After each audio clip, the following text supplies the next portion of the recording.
Assalamualaikum warahmatullahi wabarakatuh. Perkenalkan, kami dari kelompok 2 akan mempresentasikan hasil kerja kelompok kami tentang North Atlantic Treaty Organization atau NATO. Ini adalah anggota kelompok kami. Berikutnya akan dijelaskan oleh teman-teman saya. Dipersilakan. Collective defense merupakan sebuah prinsip yang dimana serangan atau ancaman terhadap salah satu anggota dianggap sebagai ancaman terhadap anggota yang lainnya juga. Konsep kolektif ini cenderung condong terhadap partisipasi yang terdapat di pertahanan Eropa dalam perjanjian pendirian NATO. Prinsip ini ditulis di bawah perjanjian Brussels pasal 5 dan perjanjian Washington pasal 5. Collective defense memiliki beberapa kriteria antara lain sebagai berikut. Yang pertama, negara yang bersekutu dengan negara lain. Kedua, mempunyai sebuah gagasan yang sama dalam satu kawasan yang bertujuan untuk melawan berbagai ancaman. Yang ketiga, adanya perjanjian formal yang mengatur negara dalam satu kawasan. Dan yang terakhir, adanya kombinasi kekuatan, walaupun bukan salah satu dari penggabungan atau peleburan. Jika dikaitkan dengan NATO, maka konsep kolektif defensif ini pada dasarnya di setiap anggota yang bertempat tinggal di negaranya harus siap untuk membantu anggota NATO lainnya. Hal ini dilakukan jika memang serangan terjadi lebih dulu, sehingga membuat negara anggota NATO yang membentuk sebuah pertahanan secara bersama. NATO menggunakan aturan dari pasal 5 tersebut untuk pertama kali setelah insiden serangan teroris 9/11 terhadap Amerika Serikat. NATO juga mengambil langkah-langkah pertahanan kolektif pada beberapa kesempatan, termasuk dalam menanggapi invasi Rusia ke Ukraina. Sejarah dari NATO. NATO merupakan kepanjangan dari North Atlantic Treaty Organization, yang mana NATO ini didirikan pada tanggal 14 April 1949, yang dibentuk selama Perang Dingin terjadi. NATO ini didirikan sebagai tujuan melawan pengaruh komunis, menjamin perdamaian dan keamanan bagi negara-negara anggotanya, baik di bidang politik, militer, dan pertahanan. NATO ini memiliki beberapa anggota, di antaranya yaitu Amerika Serikat, Inggris, Prancis, Kanada, Belanda, Luxembourg, Denmark, Islandia, Italia, Norwegia, Portugal, dan Belgia. Serta NATO ini memiliki peran yang sangat penting dalam upaya mencapai suatu perdamaian global dan menghindari konflik dan perang. Decision Making Process atau DMP di dalam organisasi regional dan instrumennya merupakan sebuah proses pembuatan keputusan yang memiliki alasan-alasan tersendiri di baliknya dan yang mengharuskan suatu organisasi secara internasional maupun regional untuk melakukan proses keputusan. Proses pengambilan keputusan ini, jika sekali saja sudah menetapkan suatu keputusan, maka secara legal atau hukum semuanya harus terlaksana sesuai struktur dan susunannya. DMP dalam NATO itu adalah sebuah pembuatan sebuah pengambilan keputusan, sebuah proses pengambilan keputusan melalui konsensus setelah dilakukannya diskusi dan konsultasi antar negara anggota. Sebelum membuat proses pengambilan keputusan, konsultasi antar negara anggota menjadi suatu tindakan penting karena sekutu dapat bertukar pandangan dan informasi, serta dapat mendiskusikan masalah terlebih dahulu sebelum semua mencapai suatu kesepakatan dan mengambil suatu tindakan tertentu. Para pihak akan berkonsultasi bersama kapanpun, menurut pendapat salah satu dari mereka, integritas wilayah, kemerdekaan politik, atau keamanan salah satu pihak terancam. Instrumen DMP itu ada konsensus, ada the power of rule, ada Komite Perencanaan Pertahanan atau the Defense Planning Committee (DPC), Kelompok Perencanaan Nuklir atau Nuclear Planning Group atau NPG, Komite Militer, dan proses konsultasi.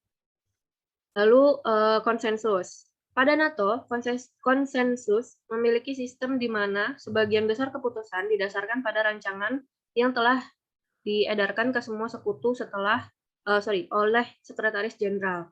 Rancangan proposal ini didahului dengan konsultasi di berbagai forum, baik bilateral maupun multilateral di ibu kota sekutu, markas NATO yaitu North Atlantic Council atau NACI. Sekretaris Jenderal terus membantu pembangunan konsensus melalui diskusi informal dan berusaha mempengaruhi musyawarah aliansi melalui pernyataan publik dan pertemuan pribadi, serta korespondensi dengan pejabat senior, legislator, atau pemimpin opini pemerintah sekutu. NATO tidak mewajibkan pemerintah untuk memberikan suara yang mendukung konflik, melainkan mereka menolak secara eksplisit jika menentang keputusan tersebut. Kebulatan suara mencirikan pengambilan keputusan Uni Eropa ketika, misalnya, anggota baru diundang untuk bergabung atau revisi perjanjian yang mengatur Uni harus diadopsi. Di NATO, silence procedure dapat digunakan untuk setiap keputusan yang membutuhkan konsensus. Terkadang, prosedur tersebut memungkinkan pemerintah yang menentang tindakan untuk menghindari konfrontasi dengan sekutu lain di sekitar meja selama sesi NIC. Pada pemerintahan AS dan pemerintahan sekutu terdapat beragam dukungan untuk melestarikan pengambilan keputusan melalui konsensus. Salah satu contohnya adalah keputusan NATO untuk berperang melawan Serbia pada tahun 1999. Oke, selanjutnya akan dibacakan oleh Nasya Alaida. The power of rule. Aturan konsensus mewakili lebih dari prosedur pengambilan keputusan mekanistik. Ini mencerminkan struktur NATO sebagai aliansi negara-negara merdeka dan berdaulat daripada sebuah badan supranasional. Keputusan NATO adalah ekspresi dari keinginan kolektif pemerintah anggotanya yang dicapai dengan persetujuan bersama.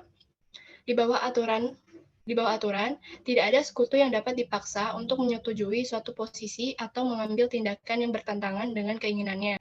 Ini sangat penting untuk keputusan tentang potensi penggunaan kekuatan militer, yang termasuk paling sensitif secara politik untuk sekutu manapun. Aturan konsensus memungkinkan NATO untuk menghormati undang-undang nasional khusus yang mungkin bergantung pada kemampuan sekutu untuk berkontribusi pada operasi NATO tertentu. Misalnya, Norwegia dan Denmark tidak mengizinkan penempatan pasukan asing atau senjata nuklir pada masa damai di wilayah mereka. Dampak dari aturan konsensus digarisbawahi oleh fakta bahwa NATO membuat ribuan keputusan setiap tahun yang masing-masing terikat secara langsung atau tidak langsung dengan prosedur konsensus.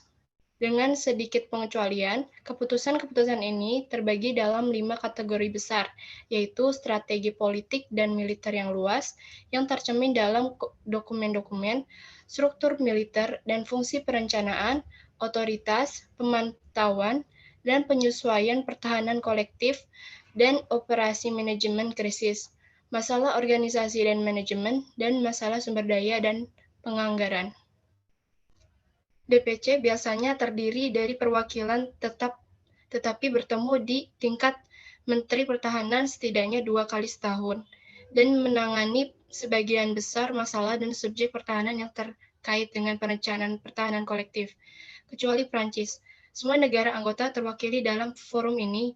Komite Perencanaan Pertahanan memberikan bimbingan kepada otoritas militer NATO dan dalam ruang lingkup kegiatannya, yang memiliki fungsi dan atribut yang sama dan otoritas yang sama dengan Dewan dalam hal-hal dalam wilayah tanggung jawabnya.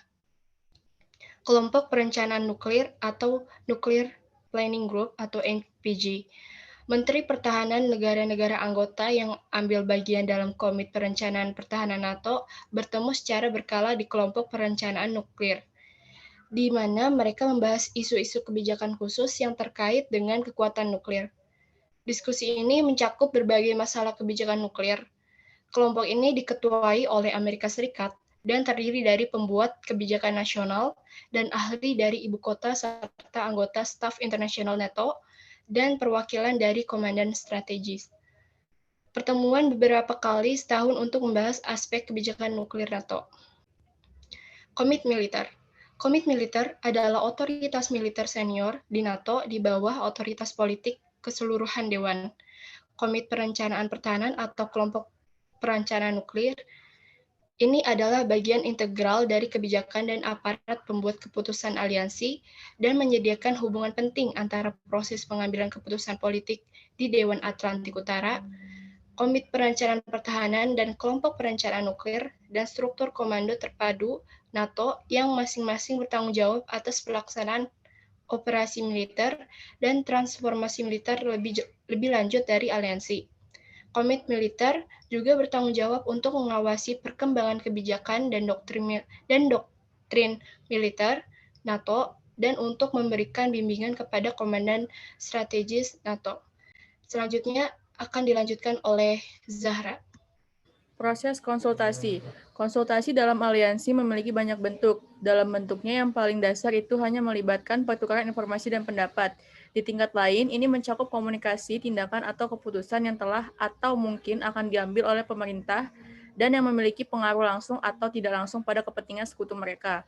Hal ini dapat mencakup diskusi dengan tujuan mencapai konsensus tentang kebijakan yang akan diadopsi atau tindakan yang akan diambil secara paralel. Dan pada akhirnya, itu dirancang untuk memungkinkan negara-negara anggota mencapai kesepakatan yang dapat diterima bersama mengenai keputusan kolektif atau tindakan oleh aliansi secara keseluruhan. Proses pengambilan keputusan bergantung pada konsensus dan keputusan bersama. Para anggota aliansi menjaga peran, pengalaman, dan pandangan individu masing-masing negara, sementara pada saat yang sama memanfaatkan mesin dan prosedur yang memungkinkan mereka bersama-sama bertindak cepat dan tegas jika keadaan mengharuskan mereka untuk melakukannya. Setelah diambil, keputusan tersebut mewakili tekad bersama dari semua negara yang terlibat untuk mengimplementasikannya secara penuh. Saya akan menjelaskan proses institusionalisasi. Institusionalisasi merupakan bentuk dari terdapatnya lembaga sosial, di mana proses dan institusionalisasi pelembagaan dalam warga terjalin bila mana sesuatu kelompok memutuskan kalau seperangkat norma, nilai-nilai, serta peranan tertentu dikira sangat berarti untuk kelangsungan hidupnya, sehingga dimohon supaya para anggota warga tersebut untuk mematuhinya. Selanjutnya, proses institusionalisasi dalam NATO.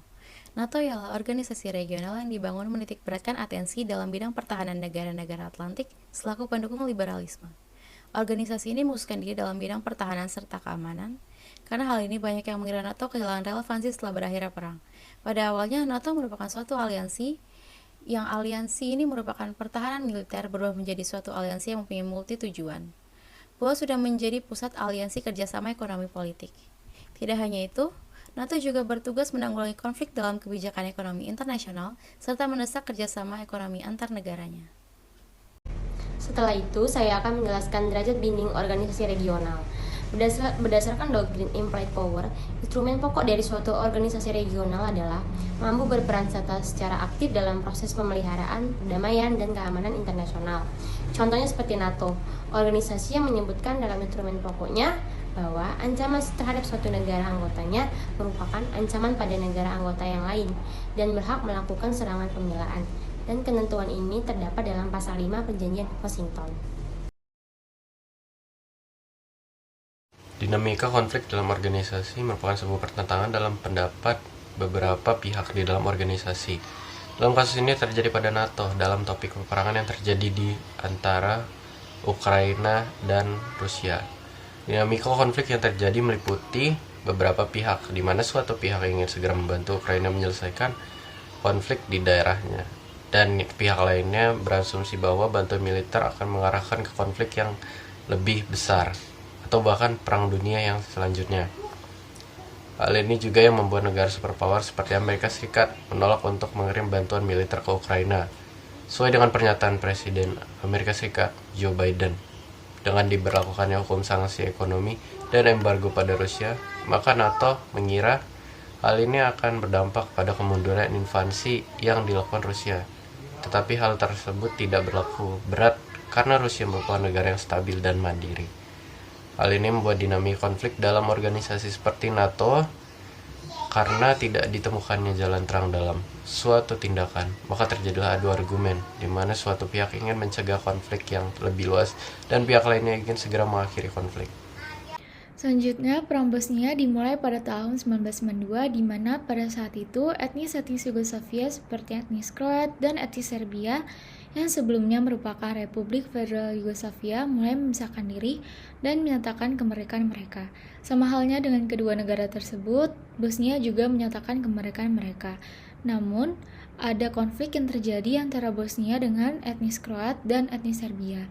yang menyebabkan peperangan yang cukup lama sampai melibatkan NATO dan PBB. Puncak dari Perang Bosnia terjadi pada bulan Juli 1955. Etnis Serbia melakukan pembantaian massal terhadap lebih dari 8.000 masyarakat sipil Islam Bosnia pada tanggal 11 sampai 22 Juli 1955. NATO sebagai organisasi keamanan internasional berusaha untuk menyelesaikan Perang Bosnia.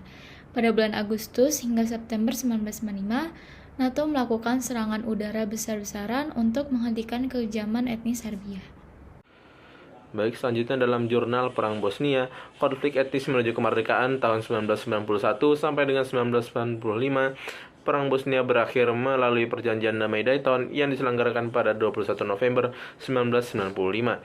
Perjanjian Dayton mengatur pembagian wilayah Bosnia yang dibagi menjadi dua negara, yaitu Republik Srpska dan Federasi Bosnia-Herzegovina.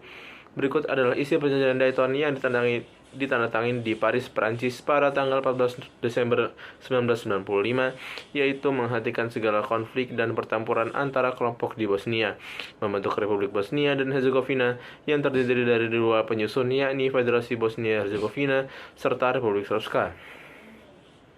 Presiden Republik Bosnia dan Herzegovina terdiri dari 3 orang masing-masing mendapat giliran memimpin. 3 orang presiden ini akan mewakili 3 komunitas di Bosnia, yaitu Muslim, Katolik, dan Ortodoks. Sarajevo menjadi ibu kota Republik Bosnia dan Herzegovina, Banja Luka menjadi ibu kota konsisten Republik Srpska.